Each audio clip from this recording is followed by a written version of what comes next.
Chapitre 9. Ce que je suis. Nous remontions à présent vers le nord, vent debout.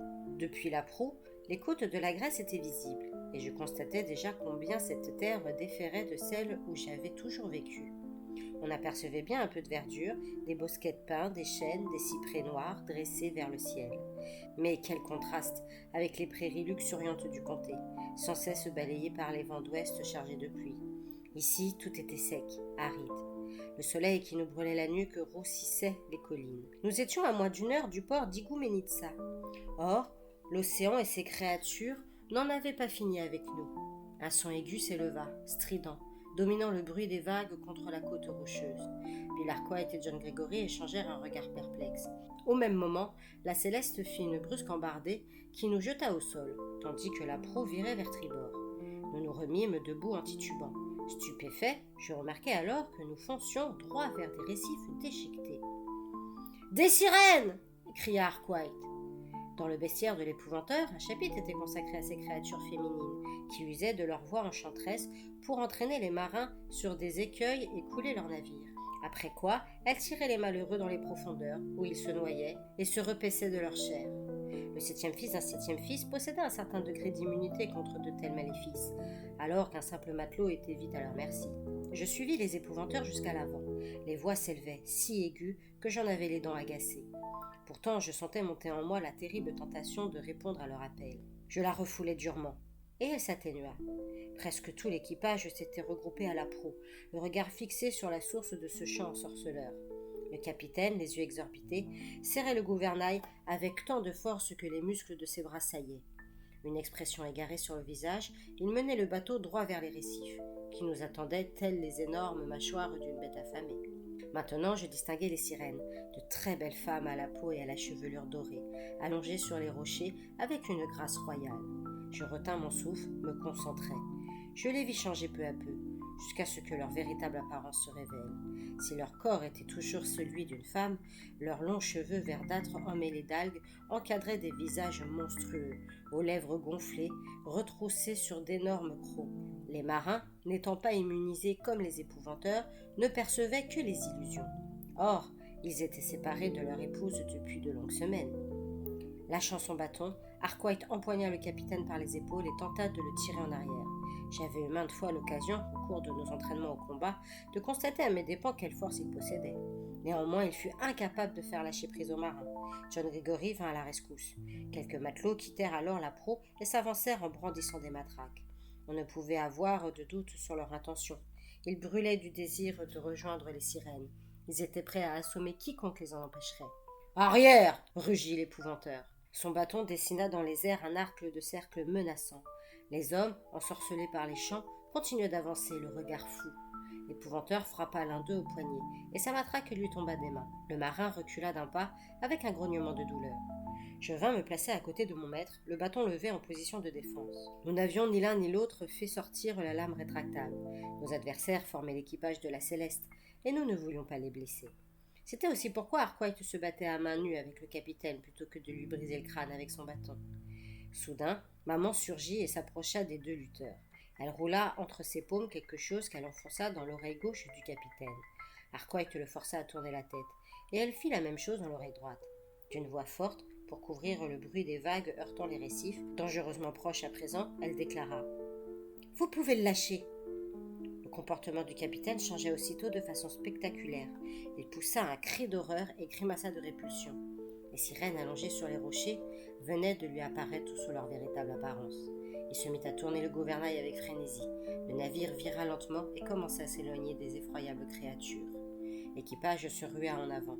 Bill Arkwright, John Gregory et moi pointâmes nos bâtons, prêts à contenir la troupe furieuse. Mais les voix ensorceleuses se perdaient déjà dans le lointain, tandis que le vent arrière écartait rapidement la Céleste de la côte. J'observais les expressions incrédules et horrifiées des marins devant ces affreuses créatures, qui sifflaient de rage en découvrant leurs crocs. Enfin, une à une, elles se laissèrent glisser dans la mer, où elles disparurent. « J'ai mis de la cire dans les oreilles du capitaine, me dit maman. C'est une méthode aussi simple qu'efficace, utilisée depuis toujours par les gens d'ici. Quand on n'entend pas leur chant, les sirènes n'exercent plus aucun pouvoir. On en trouve souvent le long de nos rivages. Pourtant, je croyais cette côte sûre. La puissance de l'obscur augmente, en voici une nouvelle preuve. » Lorsque le capitaine eut enlevé les bouchons de cire, maman lui expliqua, ainsi qu'à l'équipage éberlué, à quel danger il venait d'échapper. Puis nous reprîmes notre route, gardant désormais une distance prudente avec cette côte perverse. Nous n'avions pas encore mis un pied en Grèce que nous avions déjà dû affronter des pirates et des sirènes.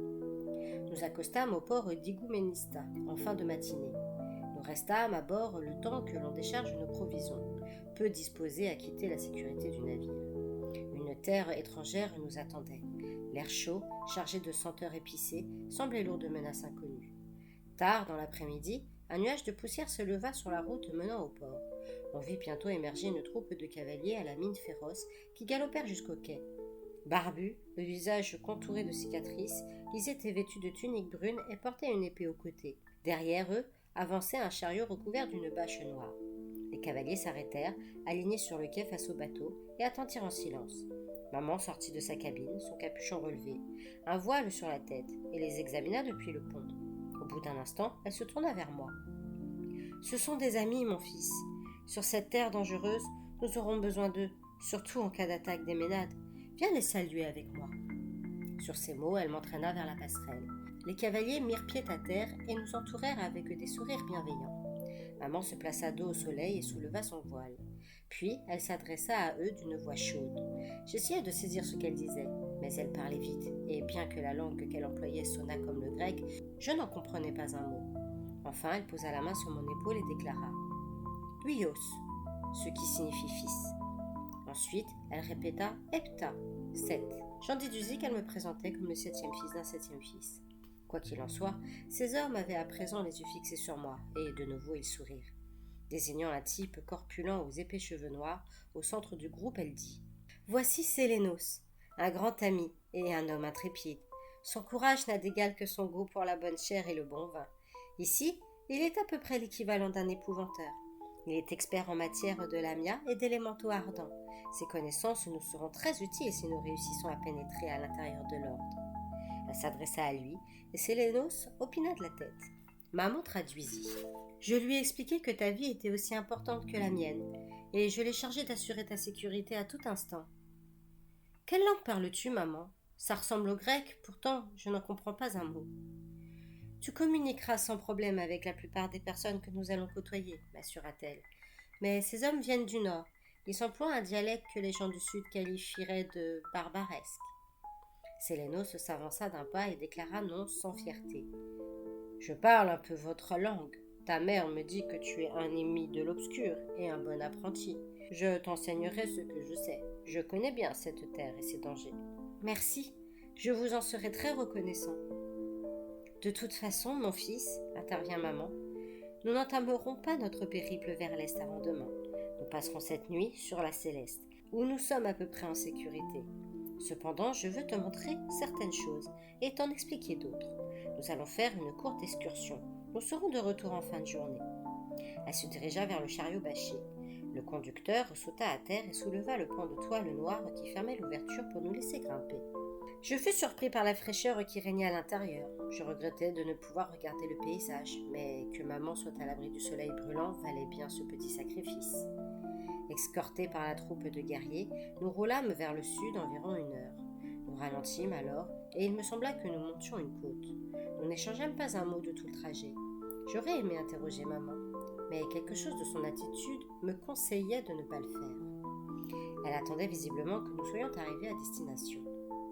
Quand nous stoppâmes enfin, je la suivis dehors et clignai des yeux, ébloui par l'intensité lumineuse. Nous étions au sommet d'une colline rocheuse, la mer étincelait au loin. Devant nous se dressait une grande maison blanche avec un jardin clos à l'arrière. La peinture des murs s'écaillait, et les volets auraient eu besoin, eux aussi, d'un bon coup de badigeon. Les cavaliers restèrent en selle, tandis que maman me conduisit à l'intérieur. Elle introduisit une clé dans la serrure et poussa la porte. Les gonds émirent un gémissement de protestation, à croire que personne n'avait pénétré ici depuis des années. Une fois à l'intérieur, maman souleva son voile. Elle traversa la maison, plongée dans une demi-obscurité. Je saisis un mouvement furtif sur ma gauche. Je crus d'abord que c'était un rat. Ce n'était qu'un lézard vert qui fila le long du mur et disparut dans un trou. Maman utilisa de nouveau sa clé pour ouvrir la porte de derrière. Elle rabaissa son voile et nous sortîmes dans le jardin. C'était une stupéfiante oasis de verdure, un véritable délice pour les yeux, quoique sauvage et négligée. L'eau jaillissait d'une fontaine de pierre au centre, arrosant un fourré de hautes herbes, des buissons et des arbustes. Maman désignait un arbre au tronc tordu, près de la fontaine. « Regarde, c'est un olivier. Ces arbres peuvent vivre des siècles et donnent des fruits dont on tire une huile délicieuse. Celui-ci a plus de 200 ans. » J'acquiesçais avec un sourire, envahi par une brusque vague de nostalgie. L'arbre de maman était si rabougri comparé aux grands chênes, aux frênes et aux sycomores du comté. « Asseyons-nous à l'ombre, proposa-t-elle. Je la suivis jusqu'à un banc adossé au mur de pierre. Une fois assise, elle releva de nouveau son voile. « Ton père t'a parlé de cette maison et de ce jardin, n'est-ce pas ?» demanda-t-elle. Une seconde, je restai perplexe. Puis je me souvins. « C'était ta maison, maman ? Celle où vous avez habité avec papa après qu'il t'ait sauvé la vie ?» Peu avant sa mort, mon père m'avait raconté l'histoire de leur rencontre. À l'époque, il était marin. Alors que son bateau faisait escale en Grèce, il avait trouvé une jeune fille nue, attachée à un rocher avec une chaîne d'argent. Il l'avait protégée du soleil, dont la brûlure l'aurait tuée. Ensuite, il l'avait déliée, et ils avaient vécu ensemble dans cette maison avant de partir pour le comté, où ils s'étaient mariés. La chaîne d'argent, je m'en servais à présent pour mettre hors d'état de nuire les sorcières pernicieuses. Elle hocha la tête. « Oui, c'était ma maison. Je désirais que tu la voies. Mais je t'ai surtout amené ici pour être seule avec toi, sans risquer d'être dérangée. Il y a une chose que tu dois savoir, mon fils. Je n'aurai peut-être plus l'occasion de t'en parler. Cela m'est très difficile. Il faut que je te dise ce que je suis. »« Ce que tu es, maman ?» répétai-je. Les battements de mon cœur s'étaient soudain accélérés. J'avais beaucoup attendu ce moment. Maintenant que la vérité allait m'être révélée, j'étais en pli d'effroi. Elle prit une profonde aspiration et garda le silence plusieurs minutes. Enfin, elle avoua. « Je ne suis pas humaine, Tom. Je ne l'ai jamais été. »« Ça m'est égal, maman. Je sais ce que tu es. Il y a longtemps que je l'ai compris. Tu es une sorcière lamia, comme tes sœurs. Une vengire, une de celles qui volent. Mais tu as été domestique pendant des années. Tu es une bénévolente. »« Je pensais bien que tu saurais additionner 2 et 2, soupira-t-elle. « Et j'aimerais que tu aies raison. Malheureusement, tu fais erreur. » Je me dépêchai d'intervenir. « Alors tu es une sorte d'hybride ?»« Non, Tom, je ne suis pas une hybride. Ce que je suis dépasse de très loin tes pires suppositions. » Elle s'interrompit et me regarda, les larmes aux yeux. Mon cœur cognait à rythme affolé. Qu'allait-elle me révéler ? « Vois-tu, mon fils, continua-t-elle, je suis une lamia, la première d'entre elles. » Je retins mon souffle, la tête me tournait. J'avais entendu les mots, mais ils n'avaient pas de sens. « Que veux-tu dire, maman ? Je sais que tu es une lamia, une domestique, une bénévolente. Écoute-moi attentivement, Tom. Je suis lamia, la mère de toutes les autres. » Une douleur aiguë me vrilla la poitrine. « Non, maman, non, ça ne se peut pas !» Tout ce que j'avais lu dans le bestiaire de l'épouvanteur me revint d'un coup. La déesse Héra avait tué les rejetons de Lamia, et sa vengeance avait été terrible. Elle s'était mise à massacrer des enfants, puis des jeunes gens, tuant et tuant sans relâche. « À ton visage, je vois que tu sais ce que j'ai fait. Tu connais mes crimes, n'est-ce pas ? Tout ce que je peux avancer pour ma défense, c'est que la perte de mes petits m'avait rendue folle de douleur. J'ai assassiné des innocents, et jamais je ne me le pardonnerai. Mais j'ai fini par choisir le parti de la lumière, et passer le reste de ma longue vie à me racheter de mon mieux. »« C'est impossible, maman, balbutiai-je. J'ai lu dans un livre de mon maître que cette créature avait été tuée par 3 de ses propres filles, les premières sorcières Lamia. Elles l'ont mise en pièces et l'ont jeté ses restes en pâture à une horde de sangliers. Ça ne peut pas être toi, elle est morte. Ne crois pas tout ce que disent les livres, mon fils.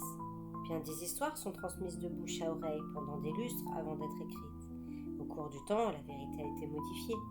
Il est vrai que j'ai donné naissance à des triplés, les premières sorcières Lamia. Il est vrai aussi que nous nous sommes querellés. Cependant, jamais nous ne sommes battus. Bien que leurs paroles m'aient brisé le cœur, elles n'ont jamais levé un doigt contre moi. Elles sont mortes à présent, mais leurs filles sauvages se sont multipliées, infestant la Grèce entière, faisant de ces montagnes les lieux les plus dangereux de la terre. Voilà la vérité. Une pensée me frappa alors.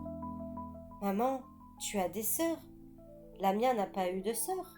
Elle était la première, l'unique, la mère de toutes les autres, comme tu dis. Je les appelle mes sœurs, et c'est ce qu'elles sont pour moi, parce que nous combattons ensemble l'ordine et le malin depuis tant d'années. Notre lutte a commencé bien avant que je vienne m'installer dans le comté avec ton père. En réalité, elles sont mes descendantes, filles des filles de mes filles. Elles ne sont mes sœurs qu'en esprit. Mes pensées tournoyaient dans ma tête sans que j'arrive à les mettre en ordre. Les larmes ruisselaient sur mes joues. Gênée, je les essuyais d'un revers de main. Maman passa un bras autour de mes épaules. Cela s'est passé il y a très longtemps, mon fils. Des siècles et des siècles. Au cours d'une vie aussi longue, on évolue, on change, on devient quelqu'un d'autre. Je n'ai plus rien en commun avec la Lamia meurtrière des origines. Je me suis mise depuis tant d'années au service de la lumière. J'ai épousé ton père afin de lui donner 7 fils. Je t'ai conçu et porté comme une offrande au comté, une offrande au monde, car c'est en toi que réside le pouvoir de détruire le malin et d'ouvrir une ère nouvelle, une époque de lumière. Lorsque tout sera accompli, ma pénitence s'achèvera. J'aurai enfin payé pour mes crimes. Je sais que c'est dur à entendre. Sois brave et souviens-toi que tu es bien plus qu'une arme contre l'obscur. Tu es mon fils et je t'aime, Tom. N'en doute jamais, quoi qu'il arrive. J'étais incapable de prononcer un mot. Nous retraversâmes la maison en silence. Maman verrouilla la porte et nous regagnâmes le chariot à grands pas. Un bref instant, elle s'arrêta pour regarder en arrière. « Je ne reviendrai plus ici, dit-elle avec tristesse. Le souvenir de ton père est si vif. Cela ravive ma douleur de l'avoir perdu. » Tout le temps du retour, je m'efforçais d'assimiler les paroles de ma mère. La révélation qu'elle m'avait faite était terrible. Il me faudrait une grande force d'âme pour accepter la vérité.